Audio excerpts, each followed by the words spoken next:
salud. Bienvenida, gracias por aceptar la invitación.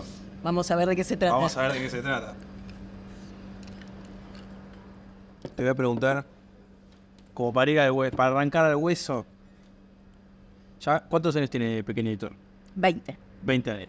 Si tuvieras que empezar de vuelta Pequeño Editor de cero, ¿qué harías distinto? Empezaría con dinero. Bueno, está bien, la verdad está bien. No, pero es importante porque, digamos, si yo con estos 20 años de aprendizaje ya sabría dónde poner el dinero.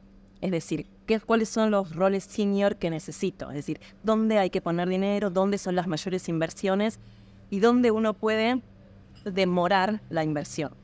Ese es el gran aprendizaje de estos años. Es decir, dónde tiene sentido hacer las inversiones. Es decir, qué dinero se tiene que llevar tu trabajo comercial, qué dinero se tiene que llevar tu trabajo de marketing, qué dinero se tiene que llevar tu trabajo de desarrollo creativo.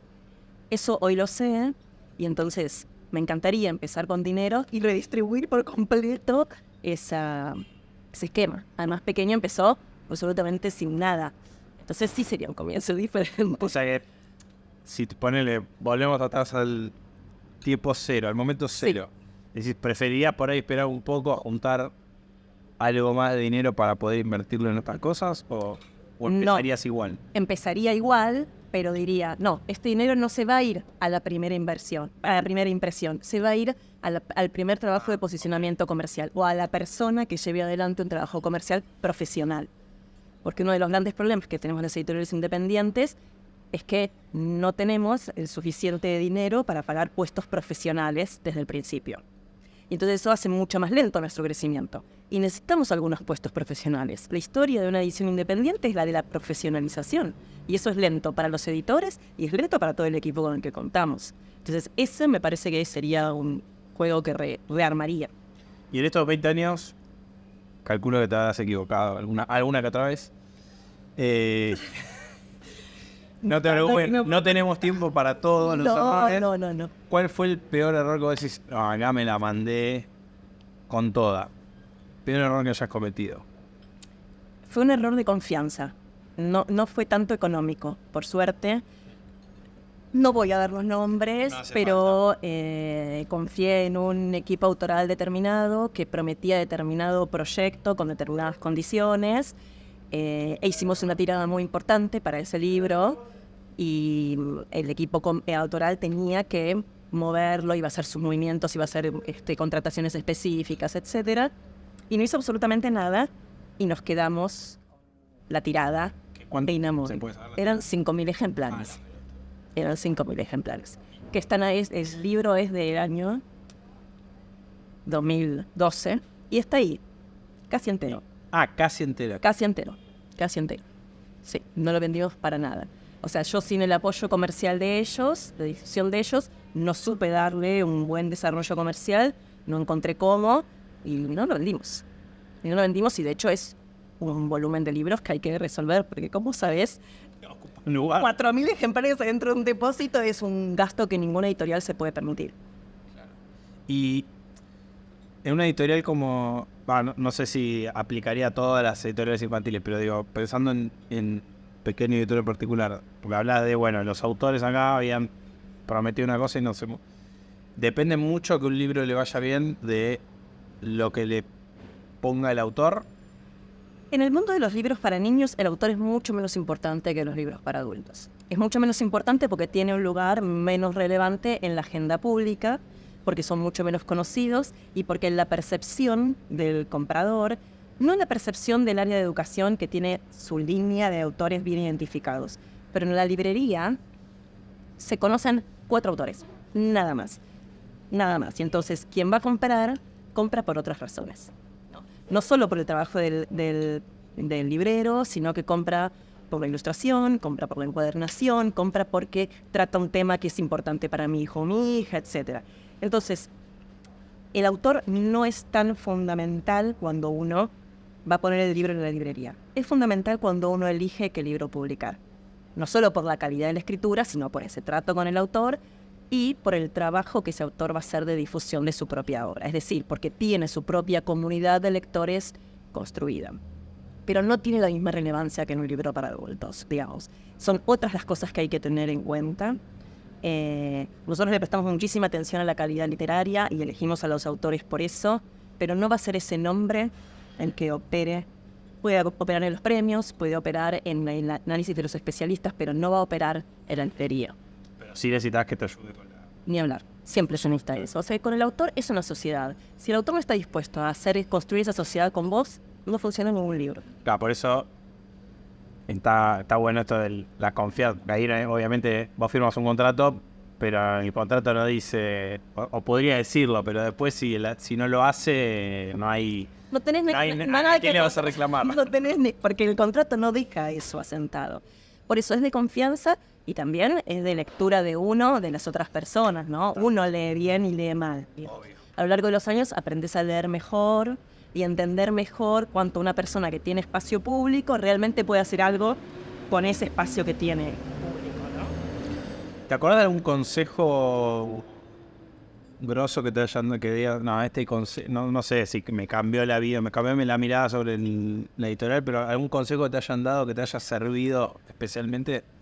No para el sector editorial, Okay. pero además de los consejos de la vida del tipo dormir la siesta, hacer una cosa por vez, Bien, bueno, que eso cambian es muy mucho tu válido, vida, muy que válido. cambian mucho tu vida. Hace muchos años, cuando yo era muy chica, un empleador me dio un consejo muy interesante, pero además porque era muy buena persona y yo era muy joven y tuvo la gracia de disfrazar un defecto de una virtud. Y me dijo, me trataba de usted, me dijo, usted nunca, nunca, nunca haga nada de lo que no esté convencida, porque lo va a hacer mal. O sea, nada que no salga de su propia cabeza, de su propia idea, de su propia convicción, porque no le va a salir bien. Y me estaba diciendo, todo esto que yo te indiqué, todo esto te salió horrible. Hiciste todo mal lo que te dije. ¿Qué te dije? Pero me parece un consejo que sí es operativo en el sector del libro, porque hay gente que está de paso en el sector del libro y personas que reincidimos, ¿no? Y me parece que tiene que ver con esto, es decir, solo podemos construir una historia de trabajo en el sector del libro aquellos que estamos profundamente convencidos de que vamos por ese camino.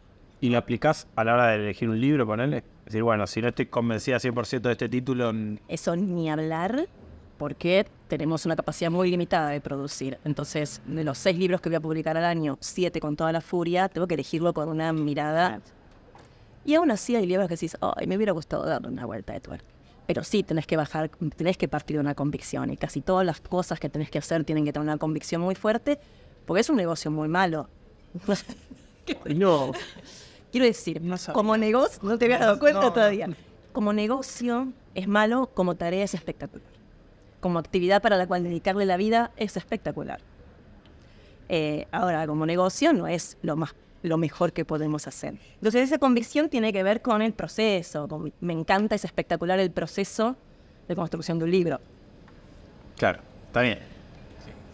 Hoy, justo estuvimos con Damián Tabarovsky. Sí. Y él nos decía, no, para mí cualquier cosa que sea trabajar, por definición está mal, odio trabajar, no me gusta el trabajo de yo, pero lo que hago me apasiona, está buenísimo. Bueno, es eso, es exactamente eso. Seguramente le dieron el mismo consejo a él. Puede No ser. hagas nada que se parezca al trabajo. Y digo, ya antes mencionaste la edición independiente, como Sí, nos como ahorra categoría. nos ahorra mucho tiempo.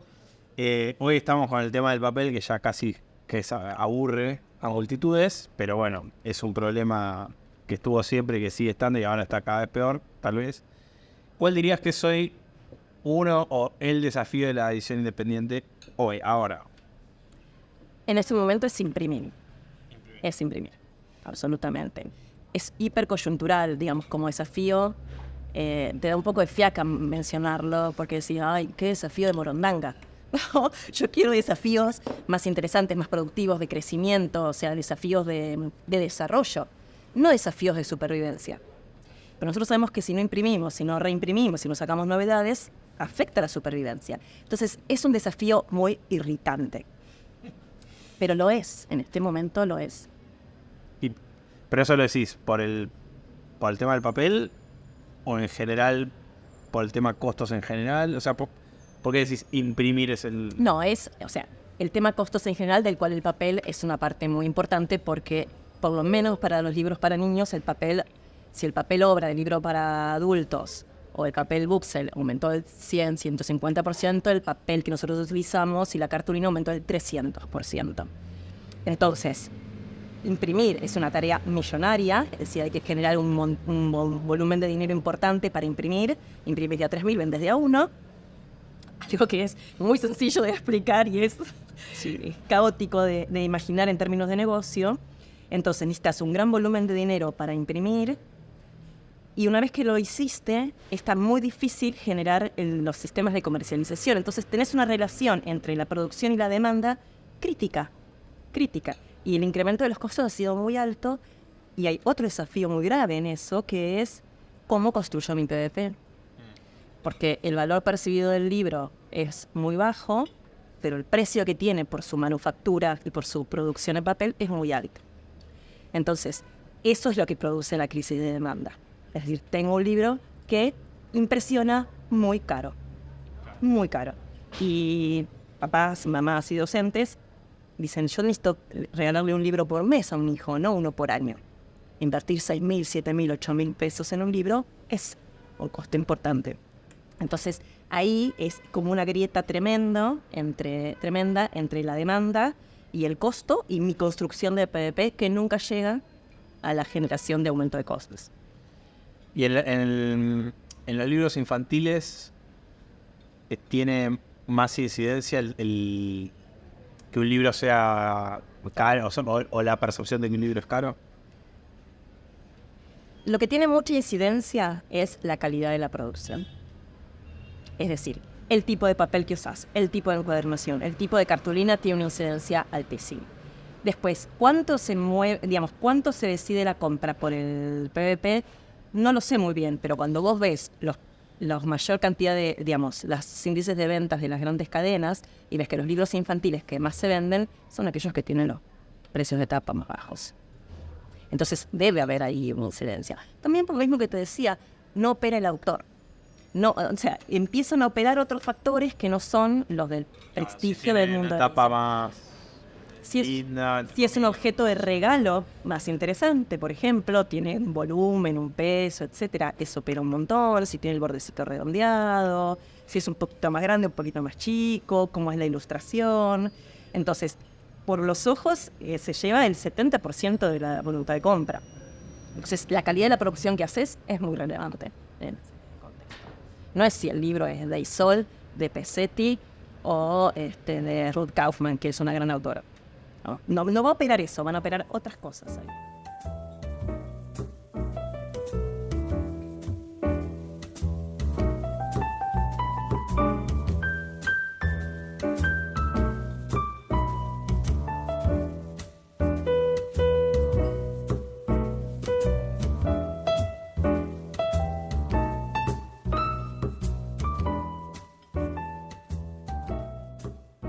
¿Y hay alguna tarea, te cambia un poco el eje, alguna tarea del trabajo editorial que digas, esto lo detesto profundamente, esto odio tener que hacerlo, pero bueno, lo haces porque no te queda otra? Sí, hay.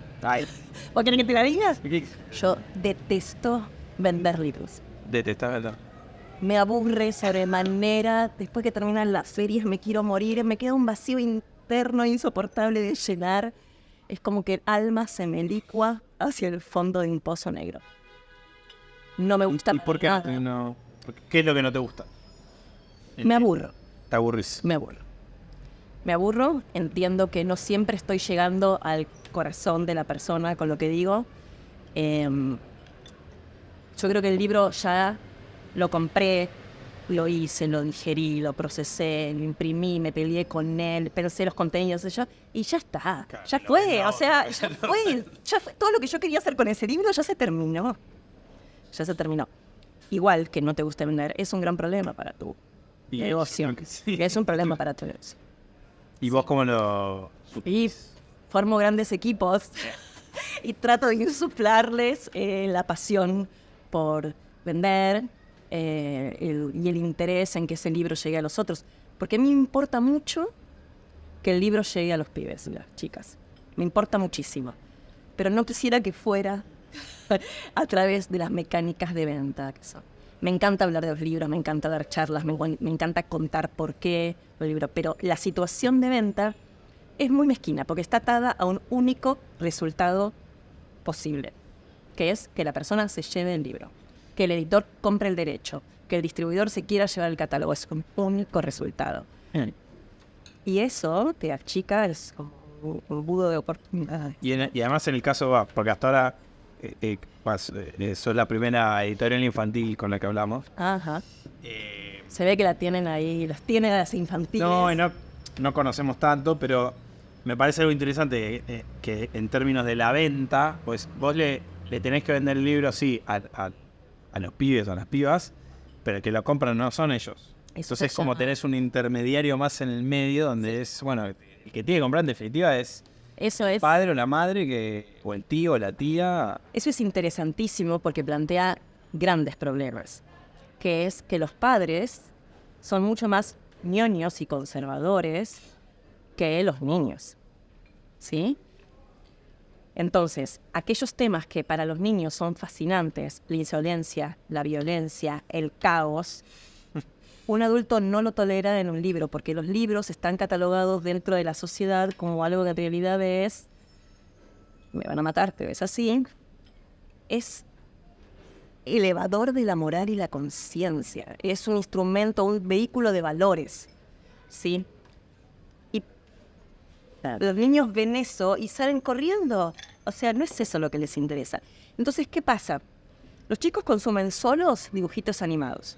Solos. Entonces consumen los dibujitos animados psicodélicos, espectaculares, violentísimos, muy jugados, fantasiosos, totalmente disruptivos, sin ningún valor positivo, y la pasan bomba.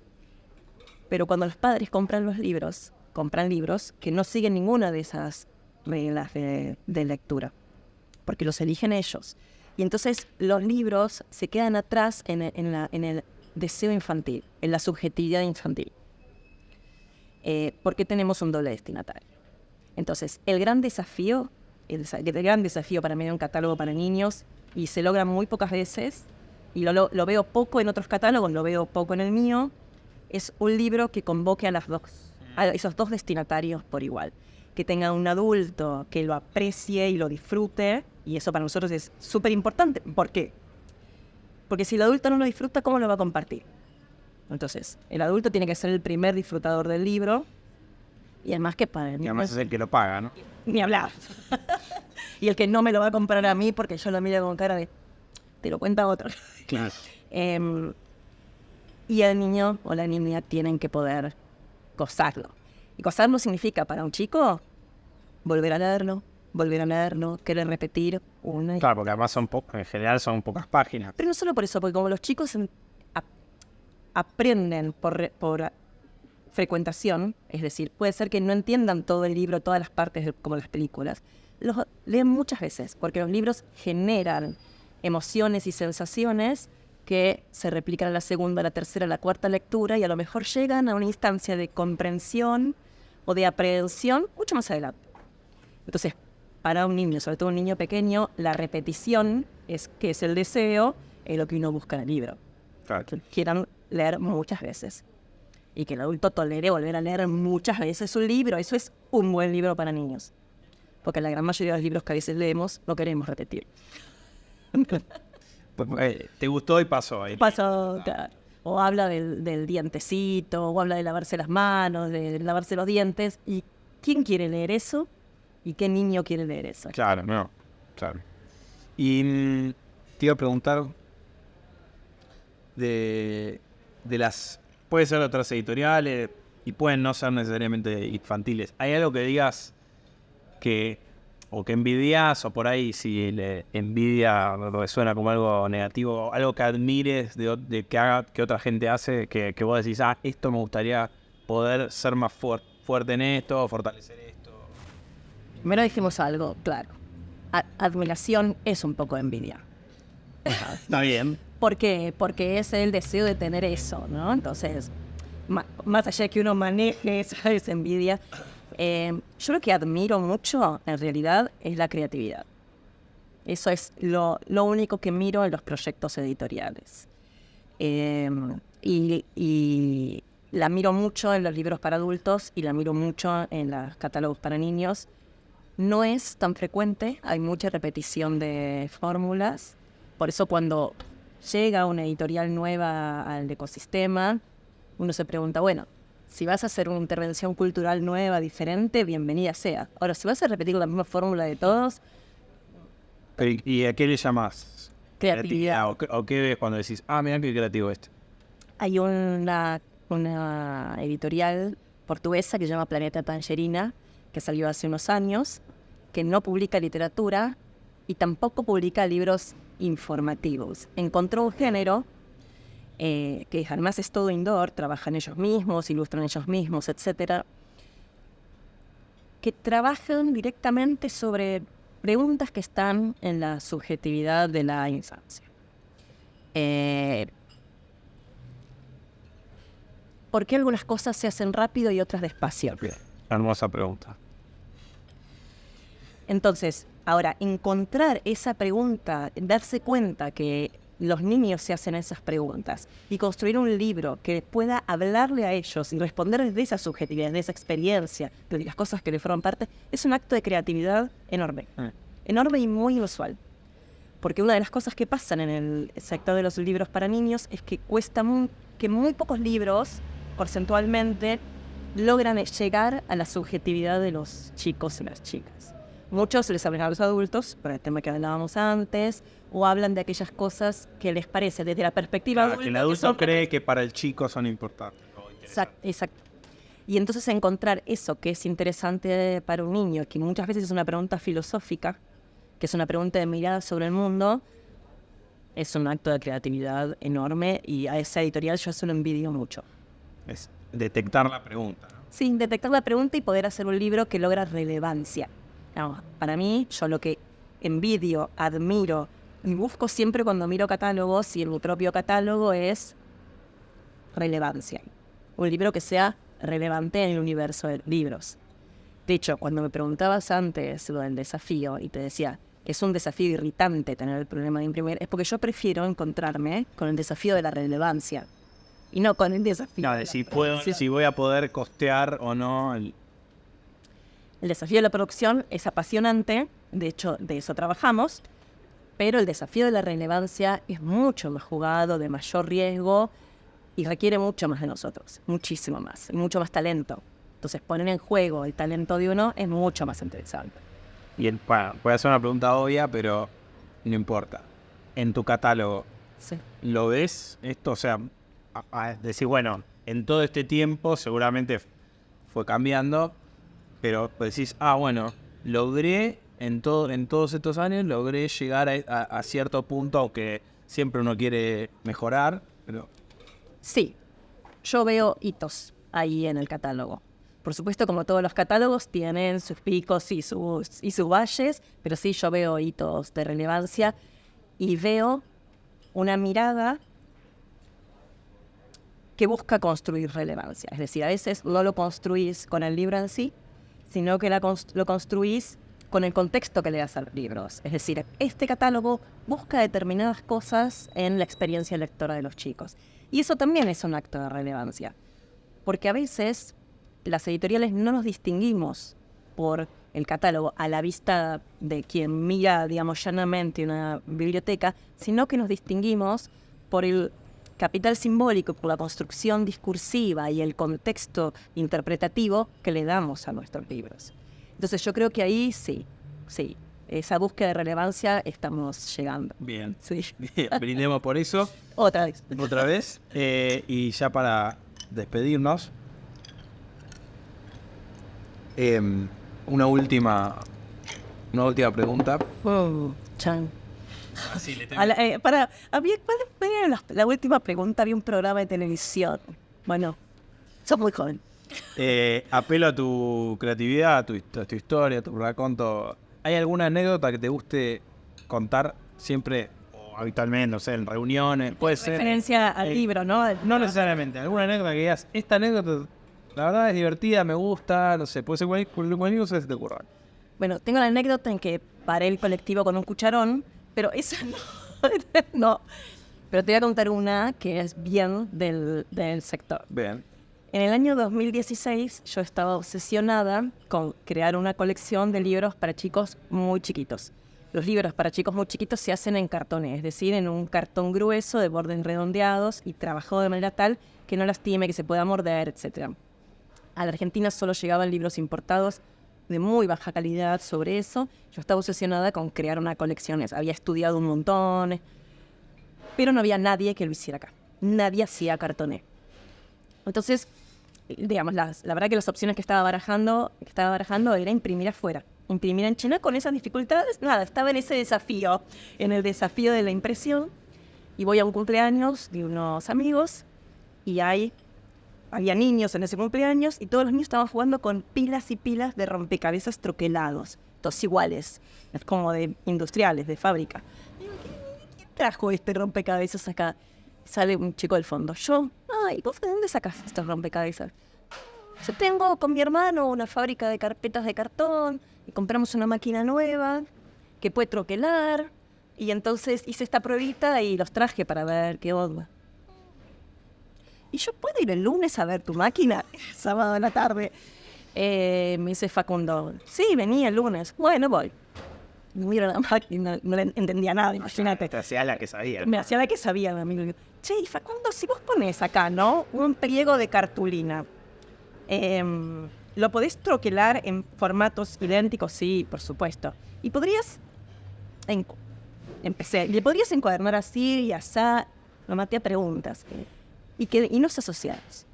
Y ahí sacamos la primera colección de cartoné en el año 2016 que hubo acá en la Argentina en los últimos 30 años. Mira. Nos asociamos, ellos ponían la producción, es decir, la ingeniería y la cartulina, yo ponía el contenido y la comercialización, y nos distribuíamos la ganancia neta en partes iguales.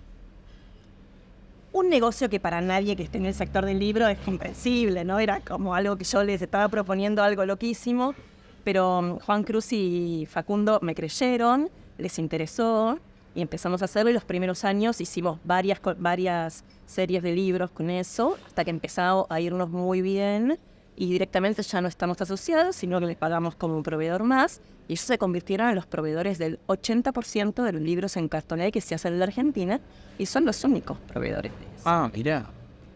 Bueno. Y nosotros hicimos una colección relevante, fue la primera en libros para bebés que se hizo acá en la Argentina, de producción totalmente nacional.